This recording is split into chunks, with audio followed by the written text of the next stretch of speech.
अहमदपुर शर्किया में गुलाबदीन अस्पताल के जदीद ऑपरेशन थिएटर का इफ्तिताह एमपीए मियां शहजादा गजीन अब्बासी ने किया। उन्होंने कहा कि इस सहूलत से मकामी मरीजों को बेहतर इलाज अपने शहर में ही मिल सकेगा। मजीद तफसीलात जानते हैं इमरान चन्नड़ की इस रिपोर्ट में। आप देख रहे हैं आज तक न्यूज, खबर सच के साथ।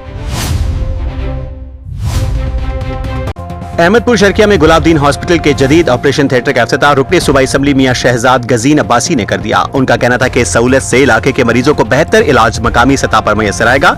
रिपोर्ट मलिक इमरान चन्नड़ और आप देख रहे हैं आज तक। अहमदपुर शर्किया से हमारे नुमाइंदे मलिक इमरान चन्नड़ की रिपोर्ट के मुताबिक गुलाबदीन हॉस्पिटल में जदीद ऑपरेशन थिएटर का इफ्तिताह कर दिया गया। इफ्तिताही तकरीब के मेहमान खुसूसी रुकने सूबाई असम्बली मियां शहजाद गजीन अब्बासी थे, जिन्होंने फीता काटकर ऑपरेशन थिएटर का बाज़ाब्ता इफ्तिताह किया। इस मौके पर मीडिया से गुफ्तगू करते हुए मियां गजीन अब्बासी ने अस्पताल के CEO डॉक्टर फकीर अहमद और उनकी पूरी टीम की काविशों को सराहा। उन्होंने अस्पताल के डॉक्टर ज़ैनुल आबिदीन, डॉक्टर हसनैन अल आबिदीन, डॉक्टर असद अली कैसर और डॉक्टर सद्दाम हुसैन को जदीद तिब्बी सहूलियात की फराहमी पर मुबारकबाद भी पेश की। उनका कहना था कि ऐसे निजी तिब्बी इदारों की बदौलत आवाम को अपनी दहलीज पर बेहतर इलाज मुआवजे की सहूलियात मुयस्सर आ रही हैं। अस्पताल इंतजामिया के मुताबिक जदीद ऑपरेशन थिएटर फाल होने से इलाके के मरीजों को बड़े शहरों का रुख नहीं करना पड़ेगा और पेचीदा ऑपरेशन की सहूलत अब अहमदपुर शर्किया में भी दस्तयाब होगी।